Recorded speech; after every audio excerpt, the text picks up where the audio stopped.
It doesn't take the confusion of sensory conflict to cause a worker's mind to drift.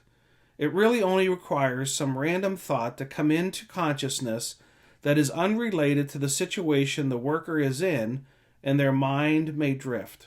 Stay tuned. Coming up, it's a reading from my new book, How Smart Workers Use Situational Awareness to Improve Safety, where we'll discuss situational awareness barriers of sensory conflict and mind drift.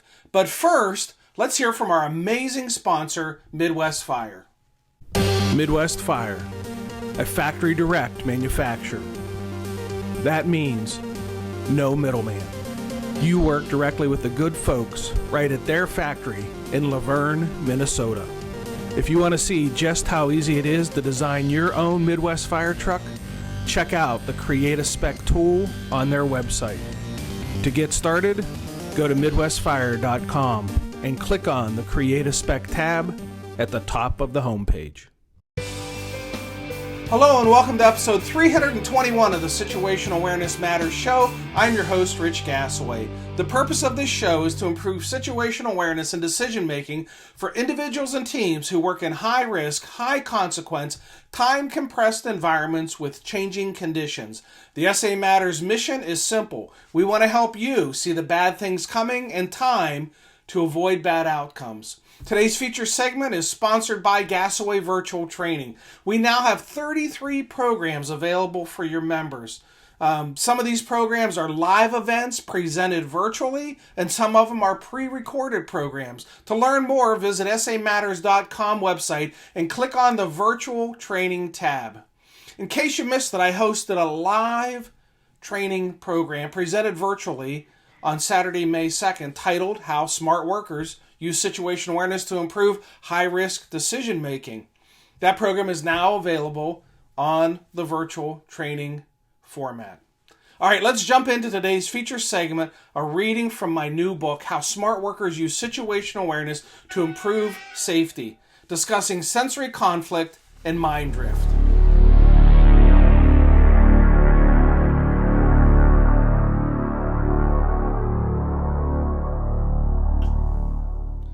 Sensory conflict. When the puzzle pieces don't fit together.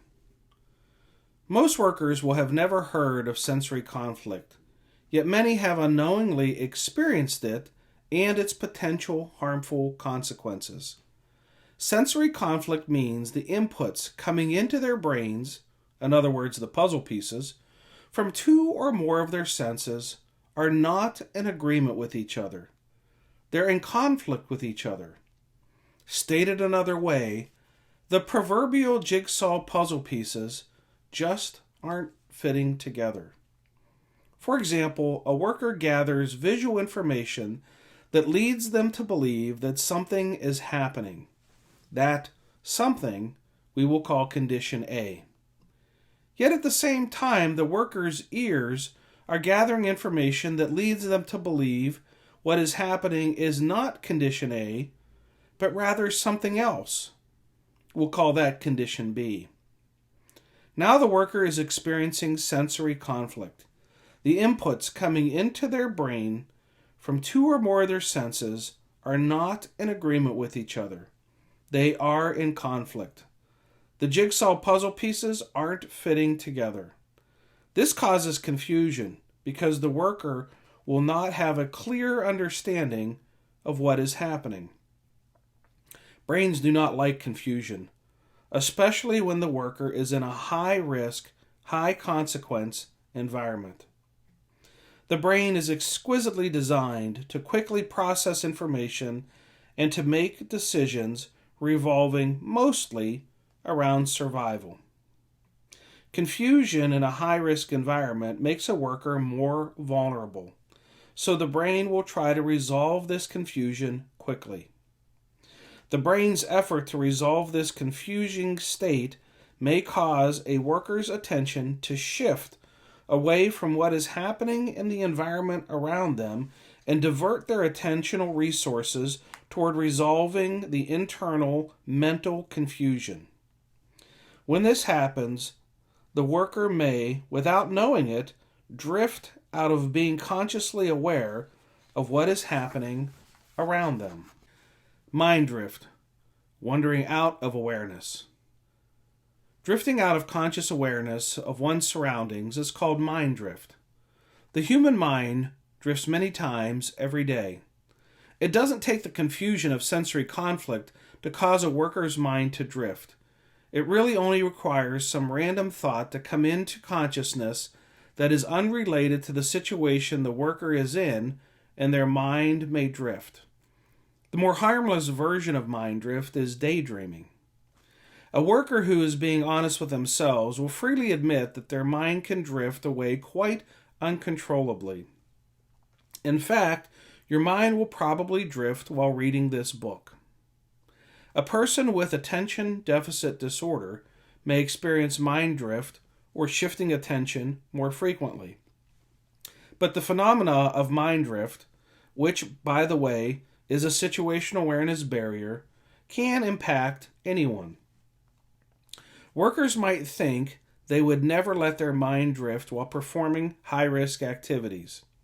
Doing so would be too dangerous. Unfortunately, the mind can drift away while a worker is performing highly dangerous tasks, and they may not even realize they are no longer paying attention to the dangerous things happening around them. Here's a simple self-assessment of mind drift while performing a high-risk activity. Have you ever gotten into your vehicle and driven somewhere, arrived at your destination, and can honestly admit there were parts of the trip you simply have no recollection of? This has likely happened to everyone who reads this book. On long highway trips, if you add the situational awareness barrier of boredom into the mix, the mind can drift away for hours. Driving a vehicle is a high-risk activity. Adding to the risk is the fact that other drivers' minds are drifting too. Yikes. How is it that we're not getting into more accidents with so many people with their minds adrift? Fortunately, as the conscious mind drifts out of awareness, the subconscious mind can step in and perform tasks using subconscious programming. Training and experience enhances a worker's ability to perform tasks using subconscious programming. The better trained a driver is, and the more experience they have driving, the more subconsciously stored experiences they have to guide their decisions and actions. The subconsciously stored knowledge of driving experiences are called scripts. And depending on how much experience a driver has, there may be thousands of scripts, previous driving experiences, stored in the subconscious memory. Scripts can be a worker's savior. For when their conscious mind drifts out of awareness, their subconscious mind can step in and take the proverbial wheel. The more scripts or experiences a worker has, the better job the brain can do with guiding their automatic thinking and their automatic performance of tasks. So long as the conditions around the worker remain normal or routine, the scripts can guide the worker on autopilot. If, however, something unexpected or unusual happens, there may be no stored scripts of experience to guide their actions. Thus, the worker may be jolted back into consciousness, where their brain will then conduct an assessment of the situation and guide their decisions and actions at the conscious level. The timeline between the event and the response is known as reaction time. Reaction time is the time it takes a worker's brain to focus attention, gather information, process it, understand it, predict outcomes, make a decision, and implement an action. The more experience a worker has, the faster the reaction time can be. Experience builds the scripts. That is why driving instructors teach students the 2-second rule.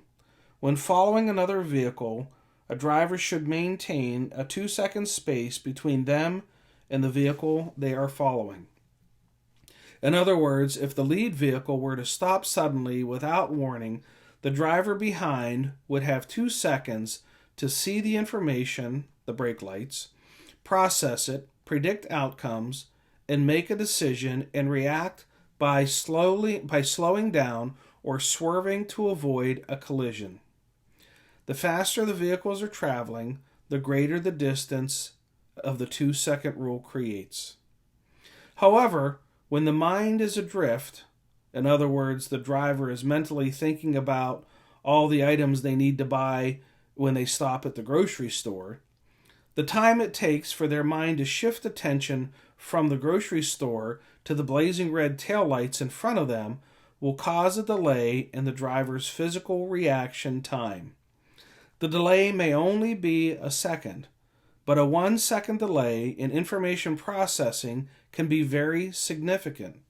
For example, at 55 miles per hour, a vehicle travels 81 feet in 1 second. That can be substantial. When a driver chooses to text while driving, the problem of mind drift is complicated by interruptions and task fixation. Alternatively, a driver may react without taking the time to think about their action. This automatic reaction is sometimes referred to as muscle memory. Experienced drivers have a lot of stored driving memories and are likely to know automatically that when they see brake lights in front of them, the natural automatic reaction will be to take their foot off the gas and put it on the brake. And then they might even do this before they're snapped back into consciousness. I live in Minnesota. Our winters can be very snowy and very cold. On one such cold and snowy winter day, I was running some errands when something rather unexpected happened. I was traveling down a 2-lane road when an elderly lady unexpectedly turned from a side street right in front of me. Fortunately, I was traveling under 25 miles per hour. She was completely unaware that she had pulled out in front of me and was not accelerating fast enough to avoid a rear-end collision. I don't recall if my mind was adrift, but I do recall, oddly, my internal discussion of my decision options. Option 1, I could hit her. I immediately dismissed this option because of the damage it would cause and the potential injury to her and me. Option 2, I could swerve left, but there was oncoming traffic. I immediately dismissed that option for the same reason, damage and injuries. Option 3, I could swerve right. On the right side of the road was a large embankment of snow. It's not uncommon to have large piles of snow on the sides of the roads in Minnesota from the plowing. I remember thinking if I swerve right, I'll end up in the snowbank, and that will cause less damage. I may have to get my car towed out, but it beats the other 2 alternatives. So I swerved right. Keep in mind that all this mental processing and contemplation happened in just a matter of seconds. This was, indeed, a high-risk, high-consequence, time-compressed decision-making environment.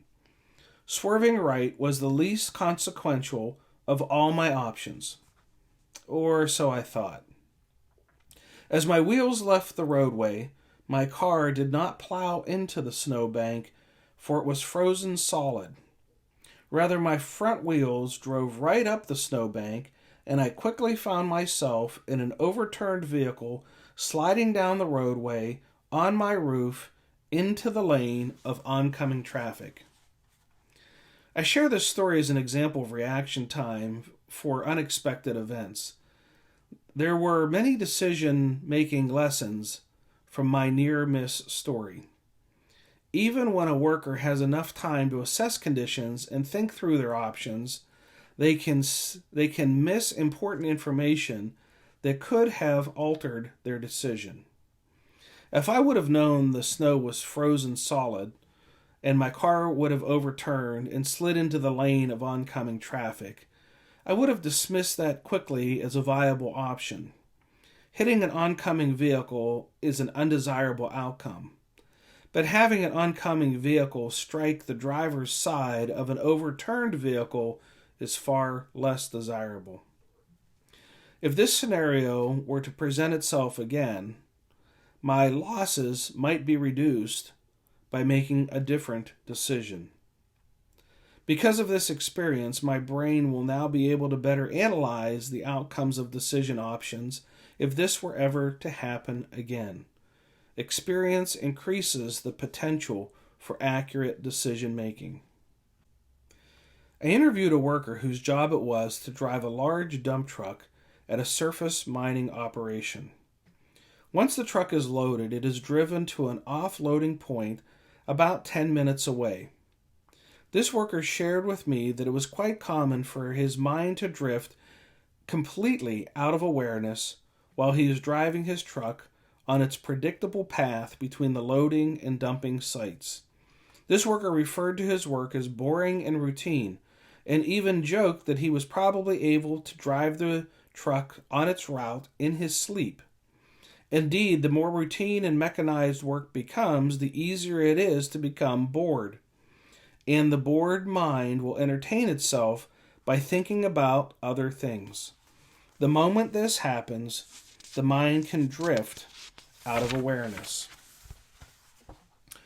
One fateful day, while driving his route between the mine and the offloading site, he drove his haul truck over a pickup truck that was stopped on the roadway.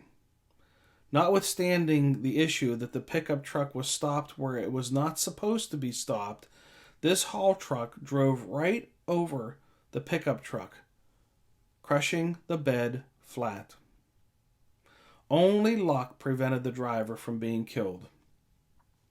During the investigation, the driver of the haul truck stated that he did not see the pickup truck in the middle of the road.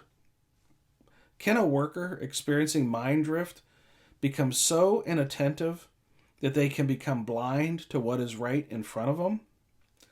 Unfortunately, and somewhat disturbingly, the answer is yes. Simply because a worker's eyes saw the truck doesn't mean the worker's brain comprehended the presence of the truck. The brain must draw a picture of what the eyes see. Let me explain. Drawing pictures of understanding. For a worker to understand what is happening in the world around them, their brain must draw pictures on their mental sketch pad. To help explain this, I'll use another analogy, an Etch-a-Sketch. For those of you who may not know, an Etch-a-Sketch is a toy about the size and shape of a small computer tablet.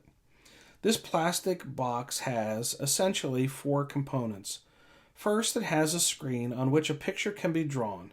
Second, it has a stylus that is inside the box under the screen that draws the picture. Third, it has 2 knobs that at the bottom of the box that allow the user to control the stylus. One knob makes the stylus run vertical, up and down the screen, drawing lines as it goes. The other knob makes the stylus run horizontal, side to side, drawing lines as it goes. Those who possess talent can manipulate the knobs simultaneously and make the stylus run diagonally, and can even draw curves and circles. I'm not a person who was ever possessed with the talent with my Etch-a-Sketch. I could draw basically a set of steps, up and over, up and over, up and over, and that was about it. The fourth and final component of the toy is a sand-like material inside the box that when the box is shaken will erase the picture from the screen so the artist can start over again with a clean slate. Much like the Etch-a-Sketch, workers' brains draw pictures on their mental sketch pad. The 5 sensory inputs, seeing, hearing, feeling, tasting, and smelling, gather information, turn that information into electricity, and send the electrical impulses down highways into the brain called neural pathways. In order to truly understand what is happening in their environment, A worker's brain must draw a picture on their mental etch-a-sketch. Or, if we want to use the previous analogy of a jigsaw puzzle, their brain must assemble the gathered jigsaw puzzle pieces. It is on the mental sketch pad that the worker's puzzle of understanding gets assembled. The brain draws pictures to understand. If no picture of understanding gets drawn, the worker will be confused.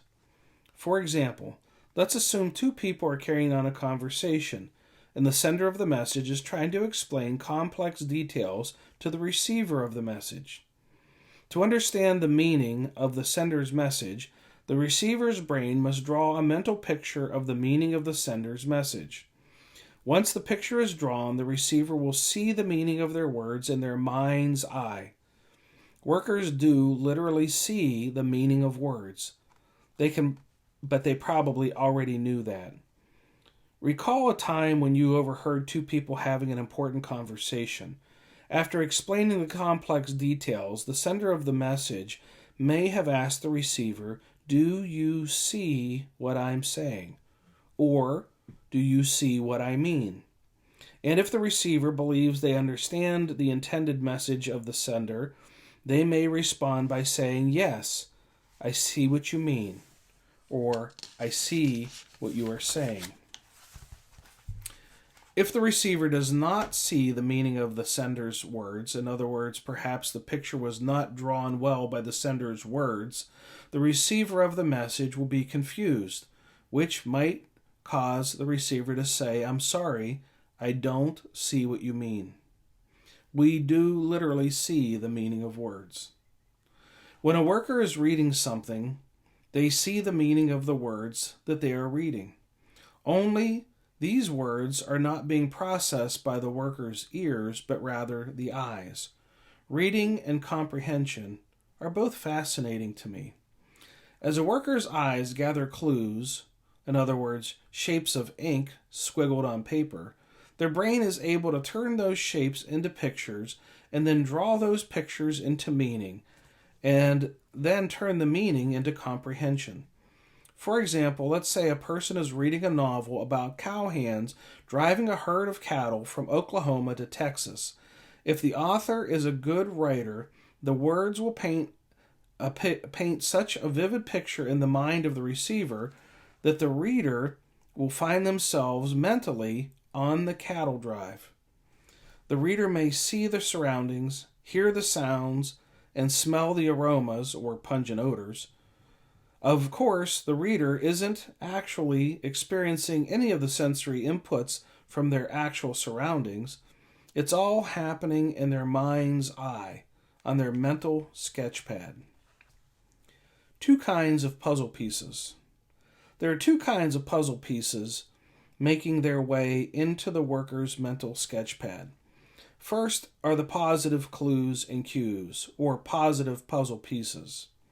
The positive puzzle pieces consist of all the information being gathered by the worker's five senses. The second type of puzzle piece is called negative puzzle pieces, or negative clues and cues. These inputs are trickier because they do not actually exist. Negative puzzle pieces are non-existent information in the work environment. You may be thinking, if the information doesn't exist, it isn't important, right? Wrong. In reality, the information that does not exist can be critically important. An example may help illustrate this. Let's assume two workers are side by side in a high-risk, high-consequence environment. One of the workers is a novice. In other words, they have less than 6 months of experience on the job. The other worker is considered to be an expert with 25 plus years of experience on the job. If the novice worker were asked about what they think is happening, their explanation would be based entirely on the information that they were able to gather with their five senses. This might lead them to proclaim the condition or problem is A.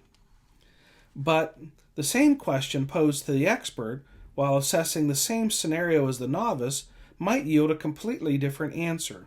The expert gathers exactly the same information as the novice at the same time as the novice, but the expert's assessment of the problem is different.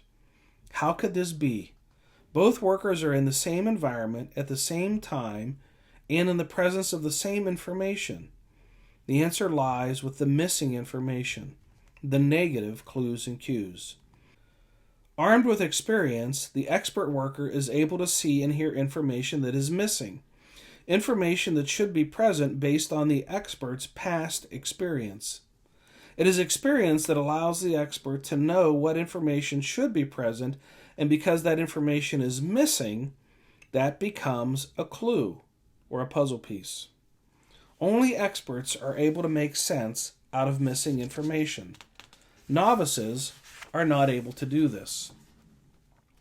A couple of years ago, I had the absolute honor of presenting on the topic of situational awareness and high-risk decision-making at the United States Military Academy in West Point, New York. During one point of the program, I was explaining about negative clues and cues when one of the soldiers in the audience raised his hand and asked to share a story of his lived experience that demonstrates this lesson well. This soldier had served 2 tours of duty in Afghanistan and was preparing to go back on a 3rd tour. In between the tours, they invited him to West Point to teach cadets. This is his story. He was on his first tour of duty, and by his own account, he was a novice at warfare. He had training but did not have acquired real combat experience. His unit was making their way toward a village where insurgents were reportedly hiding. As the soldiers inched their way slowly down the pathway toward the village, this soldier's unit leader raised his open hand to the shoulder level, signaling for everyone in the unit to stop. The unit leader then asked this soldier, "Tell me, what do you hear?" The soldier listened attentively for a moment and replied, "Nothing, sir. I don't hear anything." With that, the unit leader instructed the troops to prepare for an ambush, and indeed an ambush did occur.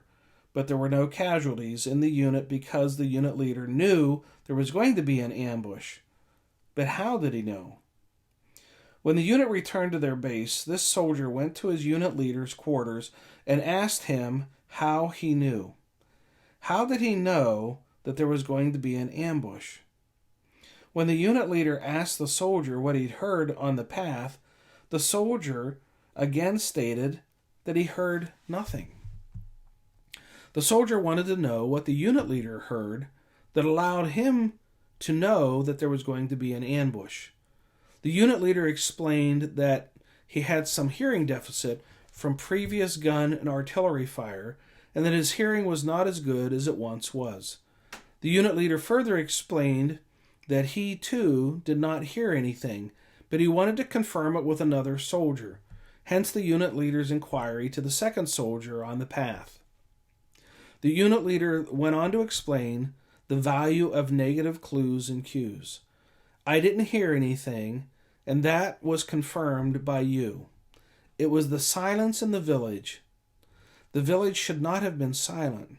You should have been at least able to hear dogs barking. And because you didn't hear dogs barking, it meant there were no dogs on the streets. And because there were no dogs on the street, it meant there were no people on the street. And because there were no people on the street, it meant they were holed up inside because they knew we were coming. The negative clue in this case was the absence of dogs barking. This missing information was important to the unit leader's understanding of the situation. The unit leader knew that the silence meant trouble. To the novice soldier, silence meant nothing. The memory search.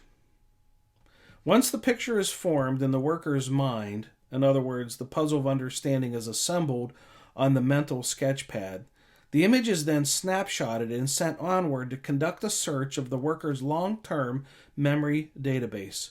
Essentially, what their brain is searching for is solutions to a problem the worker is facing. This is a big file search. The worker's long-term memory capacity is amazing. By some estimates, there are more than 100 million billion neurons in the average person's brain. A neuron is a specialized nerve designed to store and recall information.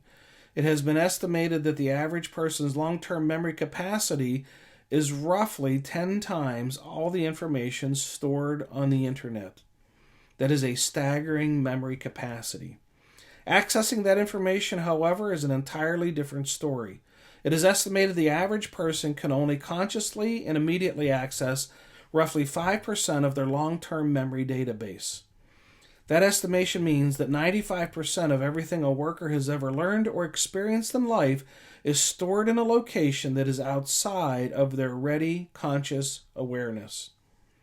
As the snapshot from the mental sketchpad is searching through the worker's long-term memory database, their brain may identify a solution from their conscious memory data bank, called explicit memory, or from the brain's drawing on the solutions from their unconscious memory data bank, called tacit memory. If the solution to the problem comes from the subconscious tacit memory data bank, the match may trigger the worker's sixth sense. The sixth sense is the only sense that resides inside the worker's brain and sends information outward. It works in the opposite fashion of the other five senses. Eyes, ears, nose, mouth, and skin are all on the outside of the worker's brain, gathering light, sound, smell, taste, and sensations, turning that information into electricity and sending that information into the worker's brain. The sixth sense, sometimes referred to as intuition, resides inside the worker's brain and sends information outward. But what is intuition? Intuition means a worker can know something without consciously knowing how they know it. But how can someone know something if they don't know how they know it? Intuition does not reveal itself to a worker as explicit conscious knowledge. Rather, intuition reveals itself as a feeling. A worker will feel their awareness through intuitive knowledge. There are predominantly four ways intuition may reveal itself to a worker. First, for some unexplainable reason and without warning, their hair may stand up on the back of their neck. Accompanying that, a worker may also get goosebumps. Some workers may describe the feeling as their spidey senses tingling. This causes the worker to experience an extremely heightened state of vigilance and mental arousal. They are looking and listening for danger. They don't know why their guard is up, but it is. The second way intuition may reveal itself to a worker is their internal voice starts to talk to them. Recall earlier in our discussion about self-speak, a worker's internal voice that talks to them, and the worker talks back to their internal voice too. Sometimes when a worker's brain finds a match from the subconscious database, the internal voice says things to them in an effort to try to guide their decision-making. The internal voice might say things like, "You shouldn't be here," or "You shouldn't be doing that," or "Here's what you should do," or "You should be leaving," or "Run." The third way a worker's intuition might reveal itself is by giving the worker an overwhelming feeling of doom. Doom, as in the worker realizes they are about to experience a very undesirable outcome. Depending on the circumstance, a worker may even feel that they are about to die. While in paramedic school, I remember our instructor warning the students, if a patient tells you that they're going to die, you'd better prepare because there's a high probability that it may happen. I was quite young when I went to paramedic school, and my instructor was in her mid-50s. When she offered this sage advice, I wasn't having any of it. But then, after I had been on the streets for a few years, it happened. I was transporting an elderly gentleman to the hospital in the ambulance one evening when he had an acute medical condition. It didn't seem to me at the moment that it was going to be life-threatening. The patient then looked at me and said, "I'm going to die." And despite all my advanced life support interventions, that gentleman died in my ambulance before I could get him to the hospital. I remember thinking to myself, my instructor was right. Over the course of my paramedic career, I had estimated there were close to a dozen patients who told me they were going to die and then died. Now, to be fair, I had some patients who told me they were going to die and didn't. So there's nothing absolute about how brains function. Brains are, however, pretty darn good about tapping into past experiences, including instinct, and using stored information to guide workers down the right path for using intuition. But intuition is not perfect. The most commonly experienced form of intuition is not spidey senses, internal voices, or feelings of doom, but rather it is the gut feeling, a knotted up, squeezed up, queasy feeling a worker can get in the pit of their abdomen when they are in a high-risk work environment. The gut feeling is the brain trying to give them warning and advice. Brains have an emotional control center called the amygdala. When searching for solutions, if a worker's brain finds a match from their subconscious database, that's exciting. The match from the subconscious database can cause the amygdala to transmit warning messages down nerve fibers that transcend down the spinal cord and split off and come into the abdomen. So when a worker gets that knotted up, uneasy feeling in their gut, that can be a warning sign that they may be making a bad decision or they may be in grave danger. Is the gut feeling always accurate? No. Sometimes fear will give a worker, especially an inexperienced worker, the same feeling that they would get otherwise, but they're not really in any great danger at all.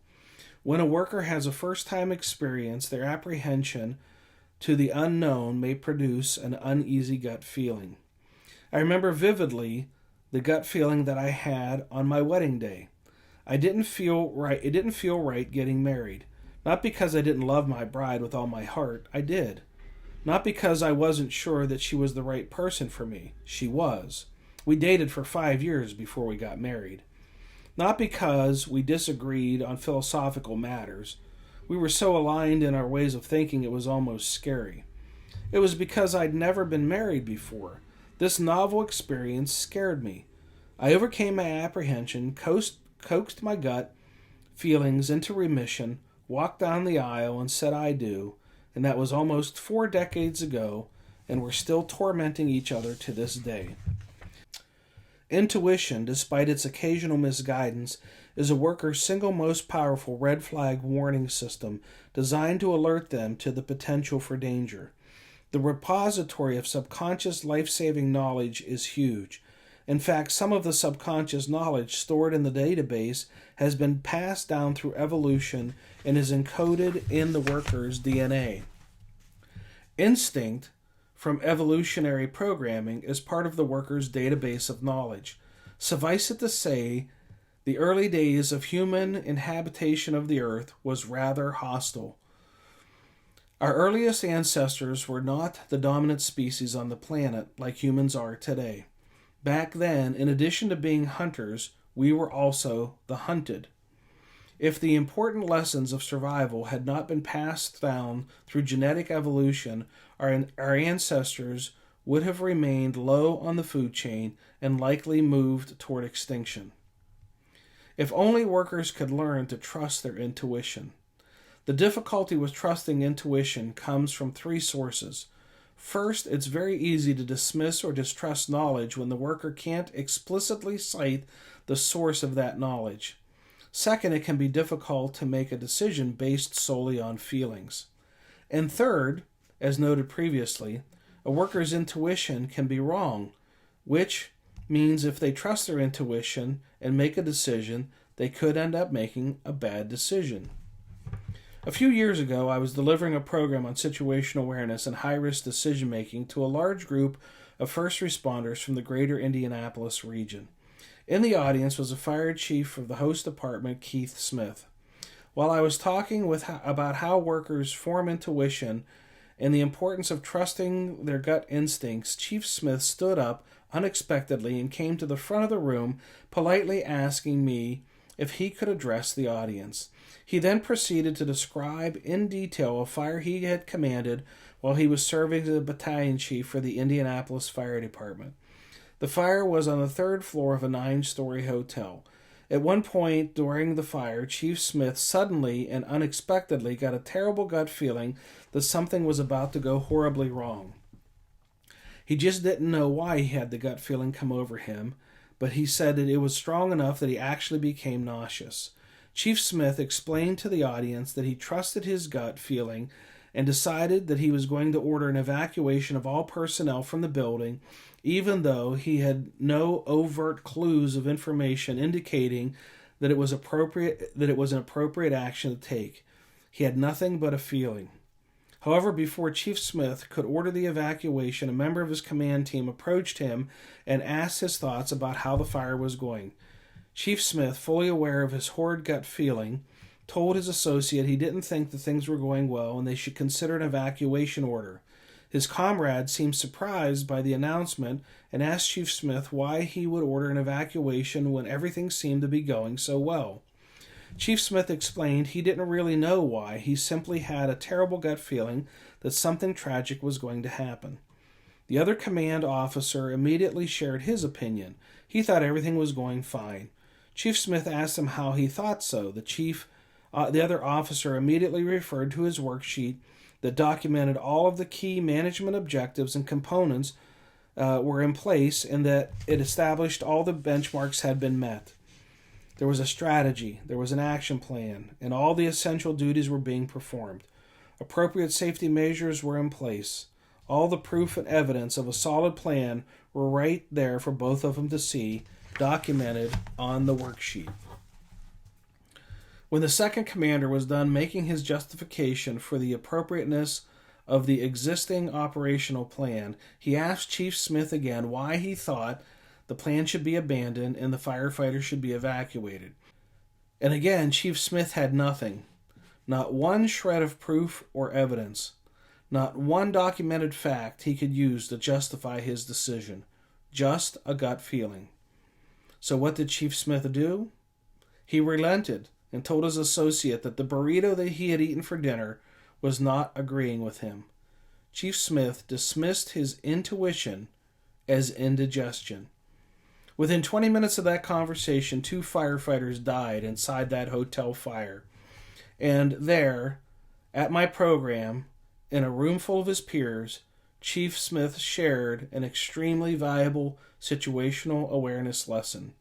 He warned the audience to never let someone talk you out of your intuition. Chief Smith did not blame his fellow command officer. The decision to continue the operation or to retreat was squarely with Chief Smith. But he did not have any facts or data to validate his evacuation decision. The other officer had a worksheet full of facts and data indicating the presence of a strong plan. With no evidence, Chief Smith relented to his feelings and dismissed his intuition. And there he stood, a highly respected command officer with more than 40 years of experience, with tears rolling down his cheeks, pleading with the audience, never let someone talk you out of your intuition. If you're working in a high-risk, high-consequence, time-compressed environment with changing conditions, and you possess expert knowledge, trust your gut. Trust your intuition. For if you don't, the consequences can be tragic, and you may have to live, as Chief Smith did, with decades of regret because you knew intuitively, 20 minutes before those 2 firefighters died, something tragic was going to happen. Now, you may be wondering, can a worker's intuition be wrong? Yes, it can be. That may cause you to further wonder, if a worker's intuition can be wrong, maybe we shouldn't trust it because it can be wrong. Trusting bad intuition can cause a worker to make bad decisions. Flawed intuition can lead to bad decisions and leave a worker with no evidence to justify their poor decision. The best advice I can offer to workers is this. If you have experience in your field and you find yourself in a high-risk, high-consequence, time-compressed environment and your intuition is telling you that you're making a bad decision, trust it. Blindly trust it. Don't wait for proof and evidence to be revealed to validate your intuition. There may not be time to wait. Trust your gut and make a conservative decision to put yourself and others in a position of safety or to stop the dangerous work. I'm often asked if a worker's intuition is wrong and they make a bad decision as a result of flawed intuition, could it not subject the worker to criticism or other punitive consequences? Yes, it could. However, if a worker chooses not to trust their intuition and it results in a tragedy, there's going to be consequences as well. Truly, in a high-risk environment, a worker can easily find themselves in a damned if you do or damned if you don't decision-making situation. No matter what the worker decides, they are subject to criticism. In fact, workers are far more likely to be judged on the outcomes of their decision versus the process in which they made the decision. If a decision made using intuition turns out well, the worker will be viewed as a good decision maker. If the decision turns out poorly, the worker will be viewed as a poor decision maker, and no one knows with certainty the outcome of a high-risk decision until after the fact. There is one exception to the recommendation for trusting your gut to guide high-risk decision-making. Sometimes a worker's intuition does not get a knotted-up gut feeling or the voices inside of their head warning them and setting off the mental alarm bells. Instead, the worker gets a feeling of a sense of bliss or euphoria, and the voice inside their head affirms that they're doing the right thing and everything is going perfectly as planned. I warn workers not to blindly trust the blissful feelings in high-risk decision environments. Bliss and euphoria can be a form of false intuition. Stored in the worker's mental catalog of expert experiences are not just bad outcomes that can trigger gut feelings and doom, but there is likely a collection of good outcomes as well. If, while doing a file search of the subconscious memory stores, the patterns matched are a series of good outcomes, the worker may feel blissfully confident that their decision and subsequent actions are correct. Don't blindly trust blissful feelings in high-risk situations. Rather, take some time to evaluate the proof and the evidence to validate the quality of the decision. Bliss can deceive a worker. In summary, blindly trust intuition that foretells bad outcomes and default to making conservative, safety-first decisions. Consequently, do not blindly trust blissful, optimistic feelings without first validating the feelings by gathering proof and evidence, facts and data that confirm the decision will produce the desired outcome. Prediction. The roof. The most challenging part of situational awareness development process could arguably be a worker's ability to accurately predict future outcomes. In dynamically changing environments where decisions are often time compressed, it can be difficult to accurately predict outcomes. In fact, this is a component of situational awareness development process most often overlooked and given inadequate consideration. The process of prediction is improved when a worker begins their assessment and decision-making process with the desired outcome in mind. Before beginning their activities, workers should ask themselves, what does success look like? What would failure look like? What would the outcome of a good decision be? What would be the outcome of a poor decision? Prior to taking an action, a worker should mentally envision the outcome of their decision. Then they should develop an action plan for how to achieve the successful outcome they envision. What decisions need to be made? What actions need to be taken? What are the target objectives? What are the benchmarks to be accomplished along the way that indicate that the worker is on the right track? What could go wrong along the way? What are the clues and cues, both weak and strong, that would indicate the plan is working or going awry? The answers to these questions can help a worker to develop an appropriate course of action. Since 2007, SA Matters instructors have helped more than 1,200 organizations and 87,000 individuals improve high-risk decision-making, including first responders, industrial workers, military personnel, business leaders, medical professionals, utility workers, highway workers, aviation workers, oil refinery operators, and more. If you or someone you care about works in a high-risk, high-consequence, decision-making environment, then we are here to help to improve their safety and their survival, and to help them accomplish the most important mission of all, and that is to go home to the ones who love them. Normally, this would be the part of the show where I thank the organizations that have hosted live situational awareness training programs. But Given the pandemic and social distancing rules, it have caused all of those events to be postponed. So I'd like to take a moment to walk down memory lane and to thank a few of the organizations who were hosting programs this time last year. The Maryland Fire Chiefs Association, the Scott Township Fire Department in Evansville, Indiana, the Fast 19 Conference in Nashville, Tennessee, the Buckley Fire Department in Buckley, Washington, and the Washington Fire Chiefs Association.